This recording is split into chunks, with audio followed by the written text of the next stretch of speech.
कहानी चलावा, वो जो अपना बनकर बुलाता है। उत्तर प्रदेश के एक छोटे से गांव में रात का सन्नाटा हमेशा कुछ ज्यादा ही भारी लगता था। गांव के बाहर एक पुराना कच्चा रास्ता था जो सीधे जंगल के बीच से होकर गुजरता था। लोग कहते थे उस रास्ते पर चलावा रहता है। चलावा यानी वो चीज जो किसी अपने का रूप लेकर तुम्हें बुलाती है। राहुल, जो शहर में पला-बढ़ा था, गर्मियों की छुट्टियों में अपने दादा के गांव आया था। उसे इन भूत प्रेत की बातों पर बिल्कुल भरोसा नहीं था।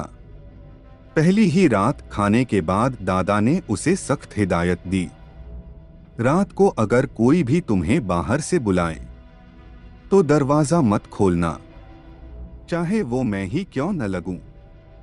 राहुल हंस पड़ा, दादा आप भी ना, ये सब पुरानी बातें हैं। दादा की आंखें गंभीर हो गईं। बेटा, मजाक मत समझना, यहां चलावा है। रात के करीब 12 बजे पूरे गांव में अजीब सन्नाटा था। राहुल अपने कमरे में मोबाइल चला रहा था, तभी बाहर से धीमी आवाज आई, राहुल दरवाजा खोल। राहुल चौंका। ये तो उसके पापा की आवाज थी। उसने तुरंत दरवाजे की तरफ देखा। दिल तेज धड़कने लगा। राहुल बेटा, मैं हूं, दरवाजा खोलो। उसका दिमाग कह रहा था पापा तो शहर में हैं, लेकिन दिल मानने को तैयार नहीं था। वो धीरे धीरे दरवाजे के पास गया। तभी दादा की बात याद आई, कोई भी बुलाए दरवाजा मत खोलना।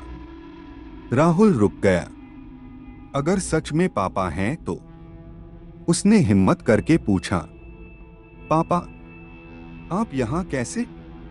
बाहर से कुछ सेकंड तक चुप्पी रही। फिर आवाज बदली, थोड़ी भारी और डरावनी हो गई। दरवाजा खोल। राहुल, अब उसकी रीढ़ में ठंडक दौड़ गई। राहुल ने दरवाजा नहीं खोला। करीब 5 मिनट तक दरवाजे पर खटखटाहट होती रही। फिर अचानक सब शांत हो गया। सुबह जब उसने दादा को ये बात बताई, दादा ने गहरी सांस ली। तुम बच गए। वो चलावा था। वो पहले तुम्हारे किसी अपने की आवाज निकालता है। अगर तुम दरवाजा खोल दो तो वो तुम्हें अपने साथ ले जाता है। कहाँ? राहुल ने कांपते हुए पूछा। दादा ने बस इतना कहा, वापस कोई नहीं आता। राहुल अब डर चुका था, लेकिन जिज्ञासा भी बढ़ गई। उसने गांव के लोगों से पूछा। एक बूढ़ी औरत ने बताया, 5 साल पहले मेरा बेटा भी गया था। रात को उसकी बहन की आवाज आई। उसने दरवाजा खोला और फिर वो कभी नहीं मिला। राहुल ने ठान लिया वो सच्चाई पता लगाएगा। अगली रात उसने एक प्लान बनाया। दरवाजा थोड़ा सा खुला छोड़ा और खुद बिस्तर पर लेटकर सोने का नाटक करने लगा। रात के 1 बजे फिर वही आवाज आई। राहुल, इस बार उसकी अपनी ही आवाज। राहुल का खून जम गया।